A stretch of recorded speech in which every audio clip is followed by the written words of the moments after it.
Well, hi there, and welcome back to another episode of Let's Talk Real Estate Investing. I'm your host, Sharon Bornholt, and I'm so happy that I've finally gotten this particular guest on the show today.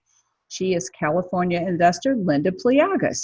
Linda has a wealth of experience, including wholesaling, buy and hold, flips, vacation home investing, multifamily investing, and so much more. I couldn't even begin to cover it all, so I'm going to let her do that in just a minute. So we're going to talk about all of that. We're also going to focus on wealth building strategies with real estate, which is one of my favorite topics. So I had the honor of writing for one of her magazines, Real Wealth, for several years. It's nice for me because I feel like it's such an honor. But she also has a second magazine called Realty 411. So this lady is really busy. Welcome to the show, Linda. Hi, Sharon. Thank you for inviting me and having me on. Well, we've been talking about this for a while, and we finally are going to get it done, so I'm excited. Thank you. You have so much experience, but people always want to know, well, how did you get started? You didn't just wake up with all this experience. So tell everyone a little bit about yourself. Sure. Well, I started, my fascination with real estate while I was still in college. And I was a student at Santa Monica College, and I was at the time taking my general education courses and journalism courses. But I became really fascinated with real estate, and the reason is because I found out how much I was going to be making as a journalist when I would graduate. And I found out how much the media profession was paying, and I said to myself, oh my goodness, there has to be, I need a side hustle in order to be able to make my goals materialize. So that's when I read that 7 out of 10 millionaires became wealthy through real estate investing. And at the time, I started dating a gentleman whose family was, very interested in real estate and very active in investing in real estate. And it really motivated me to learn more, and just, it developed that passion in me at the time.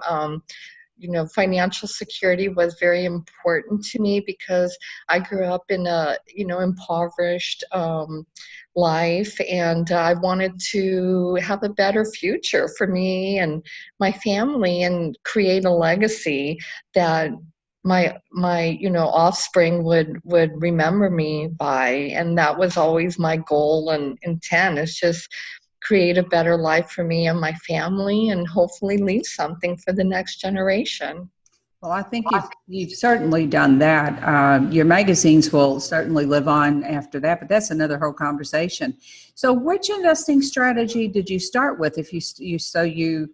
Did you start investing in college, or was it after you got out of college? I was actually in college when we purchased our first home, and we were on a very, very limited budget. I was working part-time, in school part-time, and also my husband was the breadwinner working full-time.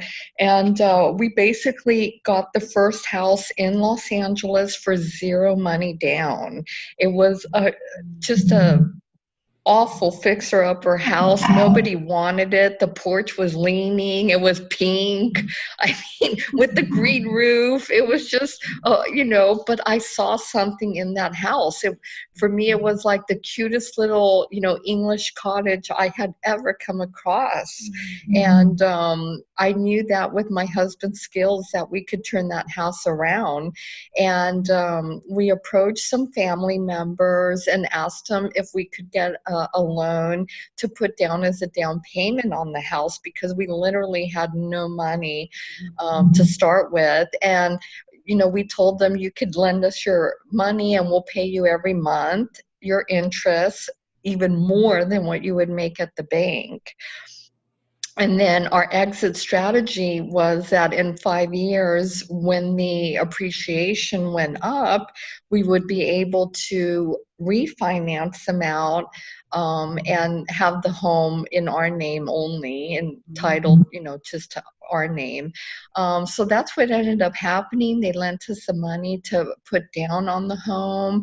We still didn't qualify, but we didn't give up. My agent, who was very sophisticated in creative real estate investing, went to the seller and said, "Look, Harvey, this is the only offer you've had in months. Don't blow it. Now, they're just a little bit short on money. We just need you to carry a note for another $30,000 and this deal will fund. But we need a second from you." I don't know if it was 30 or 50,000, but he lent us an additional, it could have been another 30 to 50. I don't remember at this point, but he lent us a substantial amount of money as well on the second. So that's how we were able to acquire the property with zero money down, with private capital, and also by the seller carrying a second note on the property. And then we also put my mother into the deal because we needed more income. So, she helped us co-sign as well. So we had 5 people on title on our first deal. Oh, but that was a really creative way to do it, though. People say, "I can't get into real estate," but you borrowed the down payment, you got a loan, you got your mom involved, and you got a second from the seller, which if they've got a really bad enough property, they might do that in a lot of cases. Oh, they did it because they hadn't received an offer in months, and the seller had inherited the property. He didn't have a huge emotional attachment to it, although he had spent time there as a child. Also, another motivating factor in our favor was the fact that we got to know the seller. He met us in person. He liked us. And, I basically told him, I said, "Harvey, nobody's going to love this house more than us. We're not going to flip it and make money on it. This is going to be, a home where I want to raise, children and have a family." And he just really liked the fact that we were honest. And I told him, I'm like, we're just trying to get our first home. And if you don't help us, we may not be able to do it. And he was like, "Wow, I have the ability to help these people get into their first home." And he felt really good about that. And sure enough, in 5 years, the property which we had bought for $212,000 had already doubled in value to about $450,000. So we would easily and we easily were able to refinance, pay off those 2 people, and have the entire property in our name. Wow. So Southern California has always been expensive then. It has been. It's always been expensive, but there's the ability, it goes both ways. It's expensive to get in. However, the ability to make substantial amount of money is there as well. And historically, properties in California have basically doubled every 10 years. So, I mean, it's a really good way to establish and create long-term wealth simply by purchasing a good property, holding on to it, and just waiting for the appreciation to ride. So your first property was a buy and hold. That was your initial strategy. Yeah. Is that still your strategy today? I know you've done some flipping, some wholesaling. So how did all that work out? Yes, for my personality type, I'm much more of a buy and hold type person. We've done flips in the past, and the only reason we did the flips was to accumulate the funds needed to be able to buy and hold. Because the reality is the wealth really is in the long-term buy and hold appreciation of a property. especially when you know, purchase in areas that have the potential to increase substantially. But we had to do a mix because in the beginning we couldn't really, you know, do buy and holds. So what we did was we would purchase to hold on the property, and sometimes we wouldn't cash flow on certain properties. We would be at a break even point, which, you know, can be dangerous if you're not cash flowing. But we didn't hold on to them long. We just held on to them enough for them to appreciate, and then we were able to do 1031 exchanges to acquire properties that were significantly larger and provided more cash flow. Yeah, and that's a smart thing that people need to really learn, the 1031 strategy, Yes. because you can save a boatload of taxes. You can use that money much smarter than just selling outright and taking the cash and then taking the cash and buying another property. So, Yes, I know certain investors, they never sell. All they do is 1031. mhm. And I know a lot of them that are in that position, and they've advised me, you know, don't sell, just do a 1031. If you need the cash, take a boot. And most people don't realize that you don't have to sell or, you know, cash out completely. You can 1031 some of the money, and you can also take some cash out. Mhm. You know, you don't have to 1031 everything. If you're looking at a $300,000 gain, that you have to, you know, spread out to other property, you can maybe use 200,000 and take a boot on the 100,000 and take that cash out that you need to maybe pay expenses or just simply to have in your bank account, because the more risk you take as an investor, the more of free cash you need in the bank in case something goes wrong, or you need some, you know, some money for repairs and such, or unexpected things that come up. So that just becomes 10 irregular or regular income at that point. So you can do Yes, figure you your do boat get on. taxed on the boot, but a lot of problems, I see a lot of investors having a problem where they need money because they're relying, you know, that's all they're doing is they're full-time investors. They don't have cash coming in from other areas. So that's one of the ways that they can, you know, upgrade and get larger properties and maybe increase cash flow, and at the same time take that much needed cash and income that they need to pay for other living expenses that they may have. Yeah. Of course, they'll pay taxes on it, but you know, I do see a problem with a lot of full-time investors that they rely solely on real estate investing, and then they get into a situation where they're equity rich but cash poor, or they may not have enough monthly income to really live a lifestyle that they want to be able to live. Mhm. That's very interesting because I don't think most investors really think about doing, some 1031 and some cash out. So that's really a point that people need to understand. So let me ask you this. Do Yeah. you prefer single family homes over multifamilies? That's a great question, and I've owned both, and I'll explain why I like both of them. I prefer multifamily simply for the cash flow. You Mhm. make more money on a monthly basis, you know, by having a multifamily property. Once it's paid off, you're going to substantially make more money on the income property versus a single family. That's generally the case. Of course, there's exceptions to every rule. However, that's generally the case. However, I do like single family properties because you can liquidate them faster and much easier if you get into a situation where you need to cash out or you need, you know, income. You need the money and such.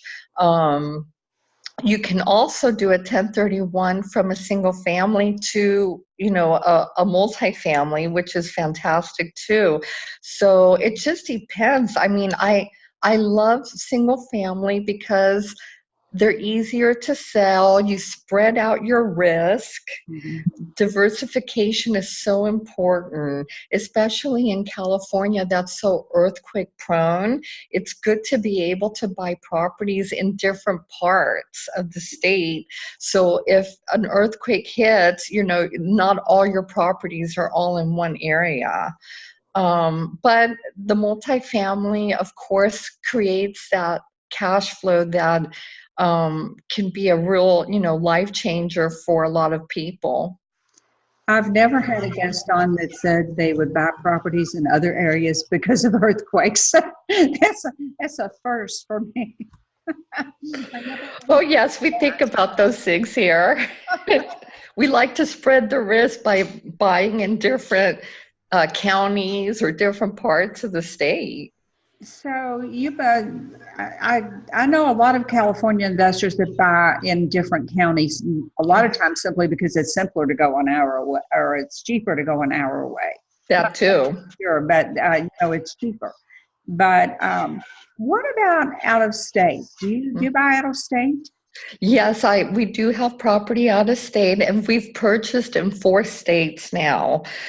So I have purchased, we've owned properties out of state since 2005. So that's going on, close to 15 years now. So it's been a long time, and most of my associates and people that I socialize with also own properties out of state. The reason we do it is, of course, the cost. You can buy a lot more for your money out of state. Also, the diversification aspect. Earthquakes, natural disasters. It's nice to be able to have a portfolio that's diversified and that can withstand, catastrophes or natural disasters or anything that can come your way. I mean, it's just nice to be able to have a mix if you can. So let me ask you this: what states do you invest in? I'm curious to know which ones you chose. Yes, the first one I went to was Arizona, and simply because of the proximity and how close it was to California, and I wanted to stay as close to, as possible in case anything went wrong, because it was the first time I invested out of state, and I was quite nervous about it. So I chose Phoenix, Arizona as the first area for me to invest in. And it was great because you could be there in an hour, by plane, or if in a car, you could be there in 5 hours, 4 or 5 hours. So that's the first place we went, and we purchased two 4-unit properties. We had a total of 8 units there. We purchased one by the university, which was great, in Tempe, Arizona. And Arizona State University is a renowned, educational facility. And then we had another one in more down, closer to the downtown Phoenix area. So that went really well. We owned those for a few years, and then they substantially increased in value. So we ended up cashing out after, and then we've also owned in New Mexico and Texas and also Louisiana as well. Okay, so And you we kind of owned. stay in your like realm, like where you are. Yes, the furthest I've ever invested has been South Texas, and I needed to take 2 planes to get there versus 1 plane. So, but that's as far as I got, needing 2 planes instead of one. But out of state investing can be really good. I recommend that you do a lot of research. And I recommend that you like the area that you invest in case you have to, take care of problems or go visit. You want to at least enjoy the area and the place where you have your investments in. So don't you think this is a strategy for a little bit more seasoned investor rather than someone? it's hard because you have to have a team or you have to have people. Yes. Did you rehab those properties or were they more turnkey properties? No, I always recommend that if you're going to go out of state, especially if you're new, please buy a new property. Buy a new construction if you can. I mean, the newer the better. You don't want to have a lot of issues or problems. I know a lot of investors that do remote rehabs and do those long distant flips, and they do it. Personally, I'm not the one. Yeah. I don't want to do that. I don't feel comfortable, and I've never done a long distance flip. However, I have purchased properties that are in good, that look great and that don't need a lot of work. Yeah, that's fine, because I know at least that I'm not going to have a lot of repairs coming my way, Right. especially being so far away. We have a company here that does a lot of turnkey business. So Yes. they have their own portfolio, but they also, people in California, they have a lot of California investors because compared to California, property is really cheap here, and they just rehab them and they look beautiful. They're not brand new, but in the they weren't just built, but they're all, Yes. everything is fixed. Are you ever Nice. a repair? Sure, but that's a. I always tell people it's really risky in my book unless you've got people on the ground that you know and you can trust to just start Yes. rehab path within another state. That's really dicey sometimes. I recommend that you take it slow and don't take a lot of risks in the beginning. Leave those long distance flips to people that know what they're doing and that have experience in that. And trust me, there are people that are big risk takers, but when you're starting out and you only have like 100,000 or a couple $100,000 to invest, you don't want to risk everything and make moves that could put your financial stability at risk.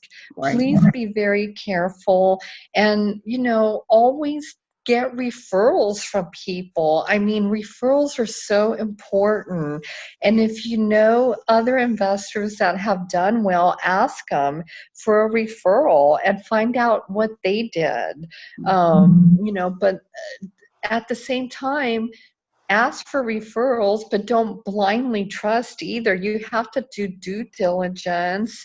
I always recommend that you visit and see the properties that you're going to be investing in. I've never purchased a property sight unseen, nor would I recommend that to anybody else.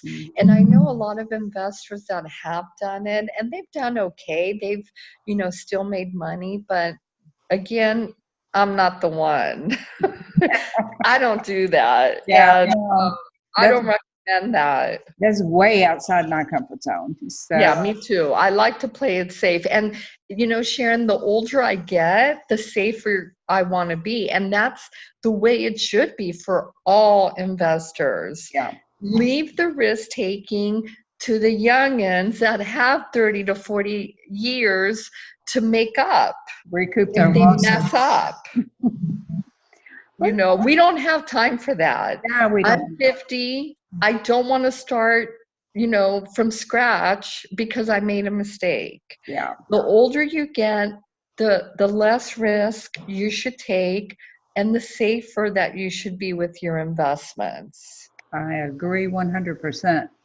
So you said you're renewing your real estate license, and the question always comes up with investors: is it an advantage or a disadvantage to have a real estate license?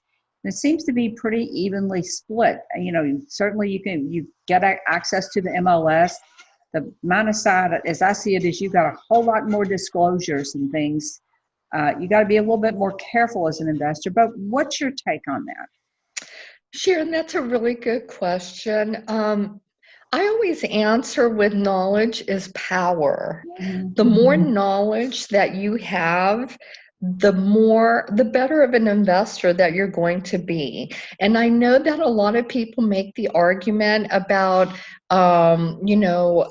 legalities and risk. And my answer to that is simply disclose, disclose, disclose. As an agent and as an investor, really, and as a human being, we should be as honest as possible in our dealings with other people, whether it be business or personal. And, as an investor, people know you're going to make money, and that's perfectly fine.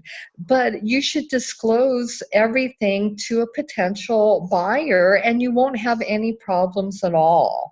But for me, myself, I believe that knowledge is really important. I also like the fact that if you have your license, you can also transact business on the side and represent buyers, or maybe, get listings and make money that way as well. I mean, it just opens up more opportunities, I think. And again, as far as legalities and, being afraid of possible lawsuits, that's why we have insurance. We have good E&O insurance. We have business insurance. We disclose. We're honest and upfront in our dealings with people, and you won't have any problems. Right. I think, there are definitely advantages and disadvantages to it. There's just, you have to decide what's right for you. But I think, like you, that education is very powerful. So you just have to be sure you're using it properly. Correct. Mm-hmm. So, do you invest in rentals or vacation rentals or Airbnbs? Have you gone down that path yet? Well, that's the hottest niche right now, really, is the Airbnb and the short-term rentals, because you can make more money renting short-term than you can on a monthly basis if you're renting it to the same occupant. Now, we have purchased a vacation property before. The way we did it is we utilized some home equity from our property. Once it had, again, appreciated substantially more, we were able to get a HELOC, which is a home equity line of credit. We utilized that to buy a vacation property. At the time, we didn't know about Airbnb, and Airbnb hadn't come into life, so we didn't do that. However, now I'm looking back in the same area that we used to own, and I'm very interested in possibly doing that in the near future, is, tapping into some of our equity that we have in some of our properties and buying a vacation rental and doing the Airbnb, and also utilizing the property, for us as well. Yeah. So that's one of my goals for the future. That's a hot thing right now. And I know a lot of people in this area are looking down at that. My real estate closing attorney, he has got a really beautiful Airbnb property. So, which, in the beginning you go, well, you're not on the beach. So, and it's kind of pricey. He said, "Oh, but I've done my homework. It's a 5-bedroom, 4-bath, and Wow. so it's like drop dead beautiful." So anyway, but yeah, that's the hot thing right now. So last thing I want to ask you about is the magazines. Of course, I'm familiar with the magazines. Who has time to produce 2 magazines? I want to ask you that. So yeah, Realty 411, and then of course REI Wealth, which is the one that I write for. I'm not really sure. Is there a difference in the 2 magazines? Tell me about that. Sure. Well, REI Wealth, actually, we took over that magazine in 2012. It was started by Nolan Ericap, who lives in San Diego. He's also another California investor, and he created a digital interactive magazine. And he approached me a number of years ago and asked for assistance, and I said, of course, I would love to help you. So REI Wealth is mostly a digital magazine. We do print some copies and make it available for print, if for sale, in print as well. But we just started that. It's been basically a digital online magazine since it started. And the Realty 411 was started as a print magazine, but became a digital magazine. We have it available, online as well for free, and anybody can download it. So it's funny how they started, in opposite directions, and now they're moving to the same central point where we are printing both copies and making both available in print in different quantities, and we have both online as well. And I just wanted to keep REI Wealth going to honor Nolan and to honor his creativity, his idea, and the work that he did as well.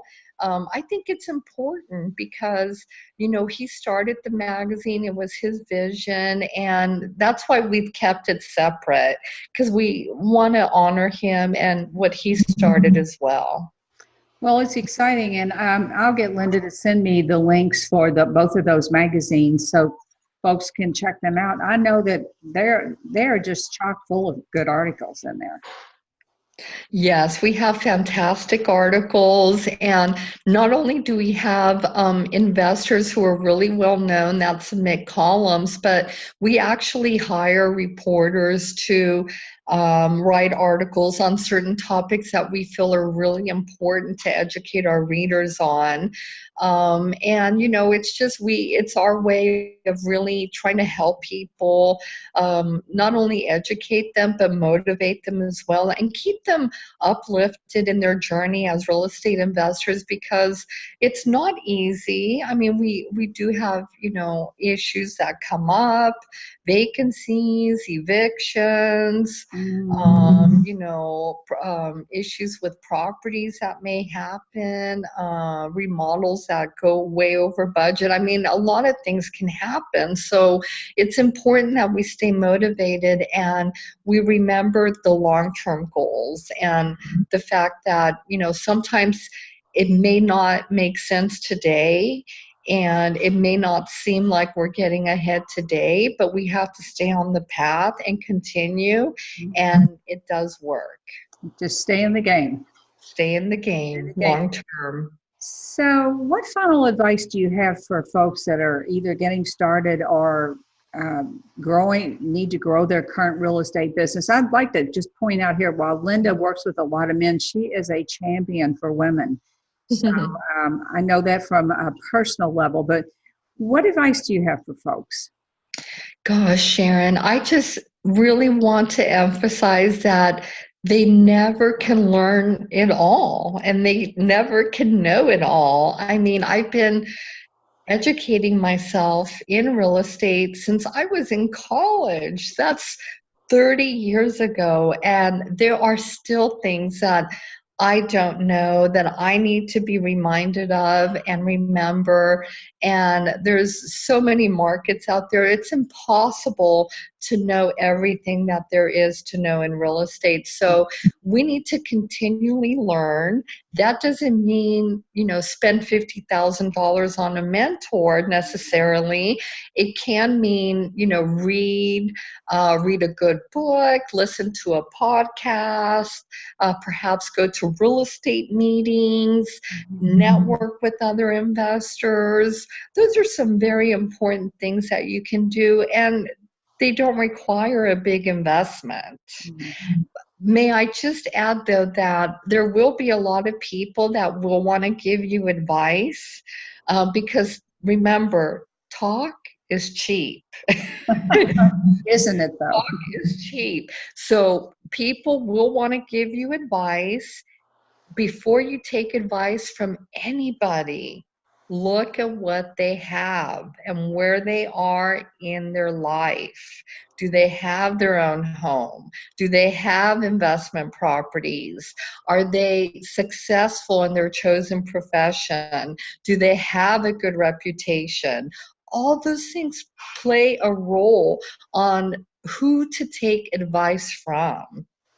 That's great advice. Thank you. Know who to take advice from. That's very important. Very important. Well, Linda, thanks so much for coming on the show today. We're just so lucky to be able to learn from your experience, but you are a true role model for men and for women. And Thank I you. always think back to women, especially. Men assume they can find success in this business, but women not so much. So it's important to have those role models and Yes. they can look up to and say, well, she did it, so I can do it too. So thank you so much. My pleasure. And may I add that more and more women are investing in real estate, Yes. with husbands, without husbands. I mean, they're doing it. So keep going, ladies. Keep going.